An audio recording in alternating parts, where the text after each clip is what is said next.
They said I'd never amount to anything. They meant it too. That line wasn't spoken with malice. It was worse. It was said offhandedly, in passing, like it was a fact so obvious no one needed to challenge it. I've heard my parents say it under their breath at cookouts, to neighbors at the store, once even to a pastor. I wasn't angry, I just stopped correcting them. So when I got the text from my mother, "Come early, don't dress weird, it's Tessa's day," I already knew what to expect. I hadn't been invited to a family event in over 5 years. Not since, well, they'd stopped seeing me as someone who had any worth. I drove home anyway. The house looked exactly the same. Same flickering porch light, same bent Huxley mailbox, same smell of cinnamon glaze and cheap ham when I walked in, like nothing had changed except the fact that somehow I had. Inside, the party was already in full swing. Military banners hung from the ceiling. Red, white, and blue streamers curled like medals across every shelf. There was even a poster that read, in bold block letters, "Congratulations, Lieutenant Tessa Whitlock." I paused at the threshold for just a second, but no one noticed me. No hug, no hello, no glance. Tessa was at the center of the room in full dress uniform, polished boots, hair tucked tight, beaming. Dad raised a glass mid-speech. "Top of her class, command material, that's my girl." He didn't even look my way.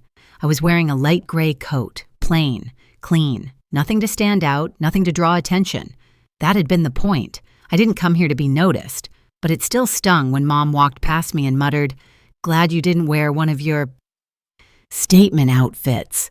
They never quite said what they meant, but you always felt it, that I was a disappointment, an embarrassment they learned to tolerate in low doses. From across the room, Aunt Marin raised her glass and slurred, "Didn't you used to waitress somewhere? Guess you went full-time, huh?" Laughter. I smiled, sharp, cold. "I'm very good at serving now." It landed, not like a punch, but like a knife under the rib. Precise, clean, silent. The party carried on. I wasn't offered a drink. No one asked me to sit. When the food was served, they actually handed me a tray and asked if I could help pass out the forks. I didn't say no. I just took the tray and left the room. When I came back, the dining table was full. Every seat had a name card, except one, mine. Mom looked up like I had startled her, then blinked, confused. "Oh, you can sit by the grill. There's a folding chair on the porch." No apology, no shame, just a casual redirection. Like I was part of the furniture, like I'd always been out there. So I sat, alone, outside in the cold metal chair creaking beneath me, propane tank humming quietly at my side. Through the window, I could see them laughing. Tessa was at the center of the table, flanked by cousins, a wine glass raised in her honor. I watched my own mother lean over and fix her daughter's medal while murmuring something with tears in her eyes, and I thought, funny how medals make people see you. Funny how absence does the opposite. It had been 10 years since I left this house. No dramatic exit. No screaming match. No slamming door. I just walked out quietly after I dropped out of the academy, after a mental breakdown that no one noticed. They called it quitting. They called it wasting potential. They never called me, but what they didn't know is that 3 weeks later, I didn't disappear. I enlisted. Not through the front door. Not with parades and recruiters and official paperwork. No. I signed a shadow contract. I stepped into the part of the military that doesn't appear in brochures. I erased my name from official records. I became a ghost in uniform. And while they toasted Tessa's promotion in a living room strung with streamers, I was learning how to walk through war zones without leaving footprints. While they debated whether I was stable enough to hold down a job, I was extracting compromised diplomats from collapsing borders. This wasn't just a revenge story.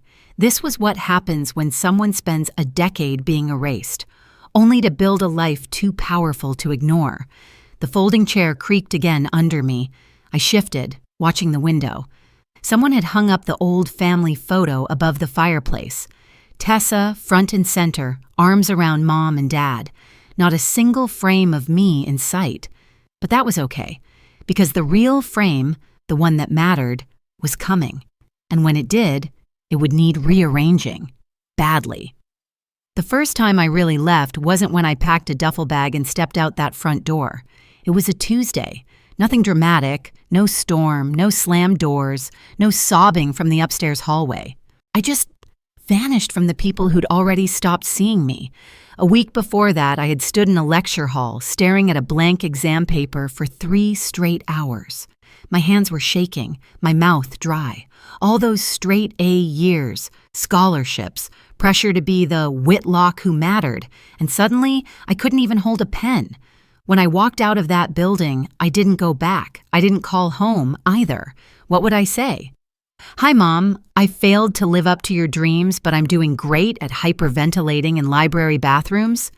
They never reached out anyway. Not even once. I don't think they ever realized I'd fully dropped out. Maybe they thought I was taking time off or figuring things out. But let's be honest.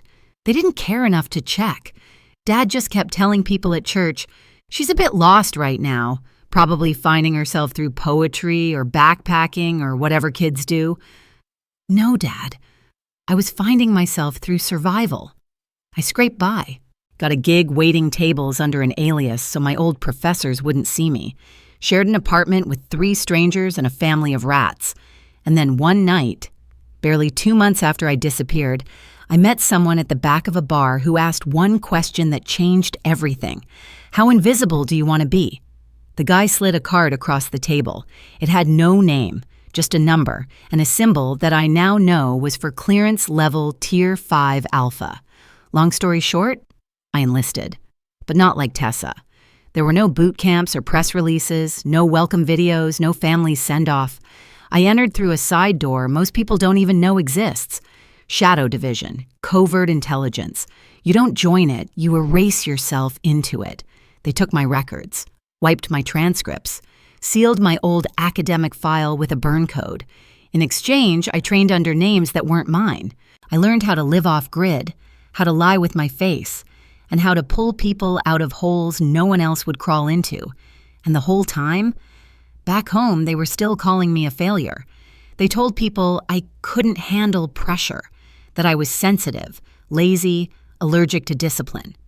Meanwhile, I was being dropped into conflict zones where the only discipline that mattered was, don't die. And yeah, part of me wanted to scream, "I'm not who you think I am." But most of me, I didn't need them to know. I just needed me to know. There's something sharp about that kind of rejection, the kind you don't even get to react to. It's not loud. It's a slow, silent chisel against your spine, until one day you wake up and realize you're not fighting to be seen anymore. You're just building something so solid they can't deny it even if they try. Have you ever had people assume the worst of you and never ask if it was true? Like they already decided you weren't worth the benefit of the doubt? If you've ever lived that, really lived it, I want to hear your story in the comments. I read every single one. No one should feel invisible in their own family. Back in those early years, while Tessa was being pinned with medals and photographed for our town's monthly paper, I was kneeling in mountain fog, speaking into encrypted comms, directing drone extractions from a hillside no map dared mark. She was doing drills in daylight. I was operating in shadows. She had parades. I had no name. But here's the kicker. I didn't envy her. I envied the fact that she belonged, that when she walked into a room, everyone made space. Plates were set, napkins folded, name cards printed.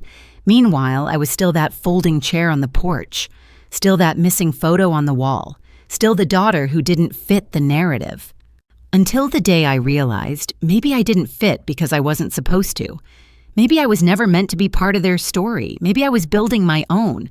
And maybe, just maybe, that story was about to collide with theirs in a way they'd never see coming. Fort Rockfield was already awake when I arrived.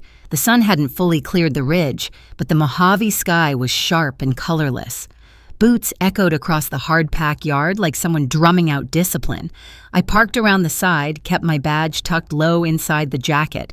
No stripes, No nameplate, no sign I was anything but another contractor on a quiet federal errand, and that was the point. My presence wasn't supposed to be noticed. I was there under an observer assignment, classified Tier 3. My orders were simple: monitor, assess, report. No interactions, no reveals. But fate, like family, rarely respects protocol. I stepped onto the training field just as the platoon began morning formations. 50-something cadets in camo moved like one organism, tight, mechanical. Among them, in a slightly cleaner uniform, stood Tessa, straight-backed, voice clear, posture nearly perfect. She'd gotten better, a lot better. Sergeant Rowe was running the drills, barking commands with practiced menace. He had the kind of voice that made young soldiers stand taller and senior officers glance twice. I stayed off to the side, clipboard, plain black cap, observing.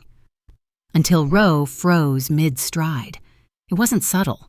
1 second, he was shouting at a cadet who forgot protocol. The next, he stopped cold.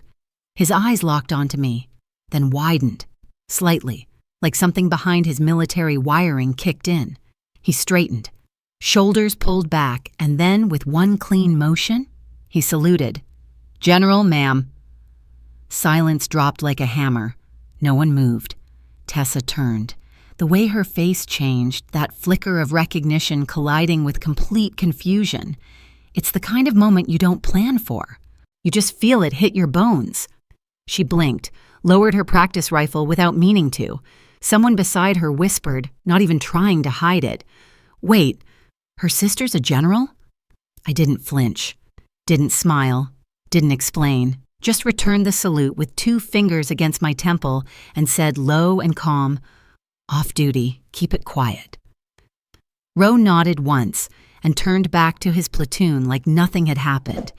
But it had. You could feel the shift in the air. Whispers, eyes darting, heads turning. Not disrespect, just rewriting. Minds recalibrating everything they thought they knew. And Tessa? She didn't speak. Not then. But I caught the look. Not awe, not apology, just disoriented. Like she suddenly realized she didn't know where to file me anymore. After the drill, I stayed in the observation room. Low glass wall, monitors, a few analysts sipping bitter coffee. I pretended to take notes while my heart tried to keep still. Then my device buzzed. Not the standard text, not the daily sync. Red line, encrypted ping, Tier 1 node. I stared.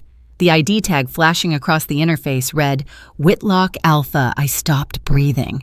That tag had been burned 5 years ago, scrubbed from every system, deactivated under federal seal. If someone had reactivated it, that meant someone had accessed the ghost system I was buried under. That wasn't just a breach. That was a resurrection. And it meant one terrifying thing. I had just become visible again. I pulled up the trace logs, tunneled in, backtracked through the access signature. The fingerprints were sloppy, half complete, like someone fumbled through something they didn't understand. It led me to a government-issued drive. Standard cadet assignment gear. The serial number? Logged under Tessa Whitlock. The breath left my body. She didn't know. There's no way she could know. Last year, I gave her that duffel. A quiet gesture. She'd never opened half of it, probably tossed it in storage and grabbed what she needed on the surface. But now, somehow, by accident or curiosity, she'd tripped into a dormant system not meant to exist. And now, because of her, it was awake, not just tied to me, but to her. She had no idea what she'd triggered, no clue the weight of that ghost file, and no idea that somewhere, someone was going to notice that name, the same way Rowe did. That night, I didn't sleep. The drill yard sat in eerie silence outside my window. I watched it for hours, wondering what would come first, a call from HQ or a knock on my door. Funny, isn't it? You spend your whole life trying to prove you're more than what they say. And the moment someone finally sees you, it's the exact moment everything starts to fall apart. I stared at the blinking tag on my device like it was a bomb that hadn't decided whether to explode. Whitlock Alpha access level burned. Status reactivated. Location Fort Rockfield, local node 3B. That tag was supposed to be dead. Permanently. It had been shut down, sterilized, sealed under 3 levels of clearance. The idea was simple. When I walked into the shadows, I wouldn't leave a breadcrumb behind. No file, no ID, no trace. I was erased. Until now. And the worst part? It came from inside this base. I ran the trace again, this time deeper. Through buried logs, cached fragments, line after line of raw code. The device that triggered it wasn't from some rogue hacker or outside agent. It was military issue. Assigned to Lieutenant Tessa Whitlock. My stomach dropped. I pushed back from the console, jaw tight. Not in anger, not yet, just disbelief. I knew the duffel. I packed it for her myself last year, slipped the drive into a side pouch she probably never noticed. It had been a calculated risk, an old tool from my field days thought to be wiped. I kept it as a backup, but I'd never imagined she'd open it, let alone activate it. I needed answers, quiet ones. Tessa walked into the observation room like a soldier bracing for a slap. Shoulders square, eyes unsure. She didn't salute, didn't speak, just stood there, breathing a little too carefully. I didn't waste time. The file you accessed, it wasn't just restricted, it was federal. She blinked. I didn't know. I found a drive in that bag you gave me. It looked old. I thought it was yours. I cut her off. Intent doesn't matter, exposure does. You didn't just trip a wire, Tessa.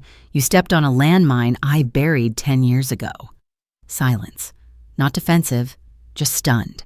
She opened her mouth, then shut it again. Finally, she said soft, "You're really a general?" I nodded. No need to elaborate. She'd already seen it on Rose's face that morning. But then came the question I didn't expect. Why didn't you ever tell me? I looked her straight in the eye. No blinking.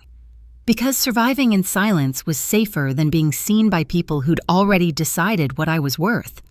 That hit harder than any classified file ever could. She looked like she'd been slapped. Not because it was cruel, but because it was true. All her life, she'd lived in the comfort of being the golden child. Celebrated, framed, toasted. Me?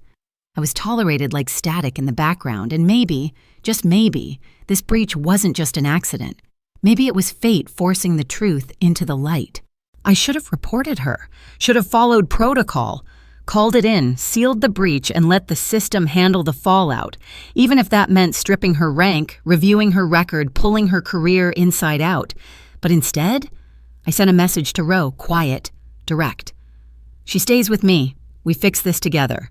He replied with a single warning. If she screws this up, neither of you walks back into command. Fair. Tessa and I sat side by side in the ops room, combing through every line of log data, tracing how deep the breach had gone. Who had seen what? When? From where? And then, buried in an archived subroutine, we found something old. A script. It pulsed once. Alive. The signature? One I knew too well. G. Cole. Grayson Cole. A former Black Ops officer, one I'd testified against after a failed extraction led to civilian casualties. He disappeared shortly after. Rumors said dishonorable discharge. Others whispered he vanished into the alphabet soup of disconnected intel agencies. But now, he wasn't gone. He'd left a ghost script embedded in that drive, waiting for someone foolish enough to activate it. Someone like Tessa. It wasn't about her, it was about me. She was the bait. Why would he go through me? Tessa asked, voice shaking slightly. Because he knows how your world sees you, I answered. The Whitlock with medals. The daughter they celebrate. I paused. And he knows what they see when they look at me. The one they ignore. The one they erase. But not anymore. We kept tracing. Kept digging. Tessa worked like her life depended on it. And maybe it did. Not just her clearance. Her perception of everything she thought she knew about her sister. Somewhere near midnight, she whispered, I used to think you just quit, that you couldn't handle the pressure. I didn't answer. She already knew. The war room smelled like burnt coffee and broken sleep. Fluorescent lights buzzed overhead as Tessa and I sat side by side, screens flickering in front of us, code cascading like digital rain. Neither of us spoke for a long time. Words had already done their damage. Now we worked in silence, fingers dancing across keyboards, chasing ghosts that refused to stay buried. Grayson Cole had left a signature. Sloppy, maybe intentional. Just enough for me to find, not enough for command to trace without help. Classic Cole. Always playing 2 steps behind the truth and 1 step ahead of justice. "This line here," Tessa said, tapping the screen. "He rerouted the ping through a sandboxed shell under a decoy ID, but that IP, it's local." I leaned in. She was right. The ghost signal came from inside our network perimeter, disguised under an old civilian advisor credential. Alias, Crockett. "Tell Roe," I said. "We've got bait." 15 minutes later, Roe had a team in motion. No guns, no sirens, this wasn't a sting. It was a trapdoor. Quiet, controlled, the way Intel Ops always should be. We tracked the signal to a rundown office block near the West training field. No cameras, no clearance checkpoints, just one flickering hallway and a locked door with a nameplate that didn't match any registry. Roe didn't knock. We moved in, smooth, silent. Inside, the lights were dim. Monitors glowed with stolen files, scrolling classified feeds in real time. And sitting at the center of it all, legs crossed, back relaxed like he was sipping tea in his own living room, was Grayson Cole. He didn't look surprised, didn't flinch. He just grinned. "Well, well," he said. "The ghost walks in with a shadow. How poetic." Roe leveled his gaze. "Shut it." Cole leaned forward, elbows on knees, eyes on me. "You still think conscience is enough to survive, Rain?" I stepped closer, slow. "No, but I do know one thing. Forgotten people don't trigger kill switches." He laughed, but it was thin, hollow. He already knew it was over. Back in the tribunal hall, the mood was clinical, sterile. Not cold from temperature, but from weight. Cole testified first. He spun a story full of omissions and half-lies, claimed I covered up civilian deaths, that I falsified orders, that my disappearance wasn't noble. It was convenient. He held up falsified reports, gaps in logs, circumstantial redactions, the kind that sound damning if you don't know what to look for. But I came prepared. Original operation files, unaltered timestamps, one audio log, my voice calm but firm. "Hold fire, wait for recon." I slid them across the table. Let silence do the rest. Then Tessa stepped forward, nervous, stiff, but unshakable. She submitted her own logs, evidence of Cole's unauthorized access to restricted bases while registered as a civilian contractor. Data he tried to bury in her drive but didn't scrub clean enough. She spoke clearly. He used my name to bait a system, but he was after her. Always her. For a long second, the room didn't breathe. Then came the verdict, charges dismissed, rank reaffirmed, case closed. Afterwards, Command offered me the spotlight. "You'd be a symbol," one official said. "Proof of resilience. We'll run your story at the summit. Media. Commendation. Maybe even a statue." I asked one question. "Will the others be exposed too?" They hesitated. I shook my head. I won't light my name with matches made from their silence.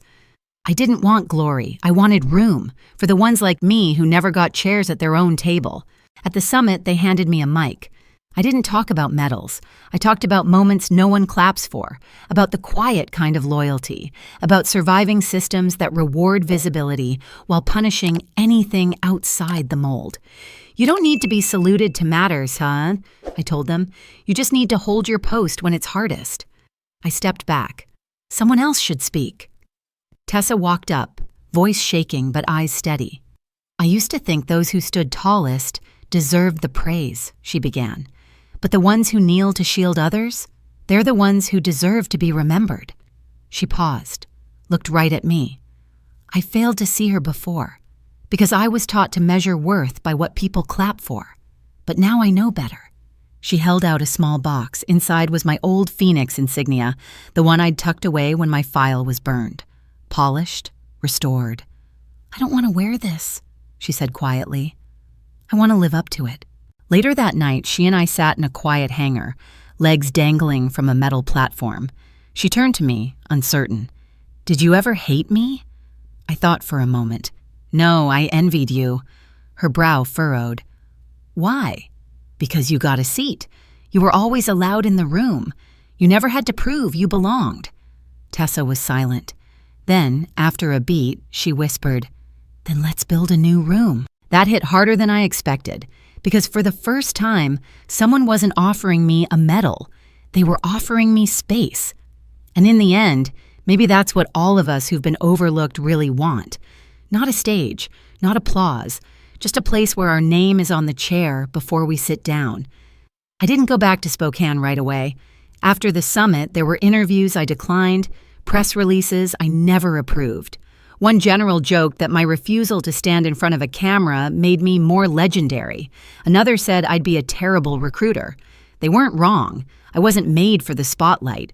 I was built in the quiet, refined in shadow. And after years of being erased, I'd learned something. Being seen isn't always the win. Sometimes being understood is. 2 weeks later, I landed in Spokane just past dusk. The air smelled like wet leaves and cheap charcoal. I pulled into my parents' driveway for the second time that year, a record in itself. The porch light still flickered. Inside, the same old house, cinnamon sugar candles, faded carpet, photos on every wall. Photos of Tessa. Tessa on the climbing wall. Tessa in her first uniform. Tessa with her officer stripes. Not one photo of me. Not even when I was 5, missing my front teeth and grinning like I hadn't yet learned disappointment. I didn't come to make a scene. I came for dinner. Mom had invited us, me and Tessa, after the tribunal. I think it was her version of, "let's move forward," though she never used those words. We sat down. No toast this time. No bellowing about medals or speeches mid-meal. Just ham, overcooked potatoes, lukewarm coffee, and silence. Until there was a knock. 3 firm taps. Mom got up to answer. I heard her heels hesitate on the tile. Then, "Can I help?" A voice firm and clear. "Delivery for General Whitlock. Clearance packet, immediate signature required." I stood slowly. Dad blinked. "General?" I stepped to the door, took the envelope, signed without a word. Behind me, the room had frozen. Dad tried to recover. "Wait, you're really—" I turned, looked him dead in the eye. "I always was." He swallowed hard, couldn't meet my gaze. We ate the rest of the meal in near silence. Later, when I passed through the hallway toward the coat rack, I paused in front of the photo wall. And there, at the bottom corner, was something new. A small silver frame, barely 5 inches wide. Inside, a photo of me at the summit, not on stage, not at a podium, but off to the side, clapping for Tessa. I stared for a long time. That night, Tessa walked me to my car. She didn't say anything right away, just stood there with her arms crossed, wind tugging at her collar. Then softly, "They'll never really say it. You know that, right?" I nodded. "I'm not waiting anymore." She looked at me. I switched the photo. I smiled. That obvious. I put it low. I figured Mom wouldn't check that far down. We laughed. Quiet. The way people laugh when something finally stops hurting. Then she held something out, a folded patch of cloth, pressed and neat. My old field badge. Phoenix insignia. "I know you don't want a statue," she said, "but maybe you deserve a place. Here." I took it. Not because I needed it, but because for once it was offered without condition. The next morning, I boarded a military transport at 0600 hours. My clearance had been renewed. My assignment classified. Same as always. But this time, I didn't tuck my badge away. I wore it. Not for them, for me. There's a difference between being seen and being visible. When you're visible, people can frame you however they like. Success, failure, ghost. But when you're seen, truly seen, it's because you refuse to disappear on their terms. I don't need a family that claps when I walk in. I don't need an empty chair with my name on it. I don't even need their apology. All I ever wanted was to not have to earn my place in a house I was born into, and now I've built one of my own. Let's be real for a second. If you've ever felt invisible in your own family, like no matter what you achieved, it was never quite enough to earn their respect, like you were always the background noise while someone else got the spotlight, like you had to shrink yourself just to keep the peace or prove your worth over and over, just to get a seat at the same table you helped build. I want you to know something. You're not crazy, and you're definitely not alone. Drop your story in the comments. What did they say to you? What moment finally made you see things for what they were? What's something you've accomplished that no one in your family even acknowledged? I read everything you write. I mean that. Not just because I'm curious, but because these stories, we carry them. And sometimes telling yours out loud is the first step to putting it down. This channel? It's not just for stories like mine. It's for ours. For everyone who's ever walked away from a table that made them feel small, just so they could build a life that fit their true size. So if this story hits something deep, if you've ever sat in a folding chair outside the party, if you've ever heard your name in a whisper when it should have been a cheer, stick around, subscribe, because we're not just telling stories, we're reclaiming space, one truth at a time.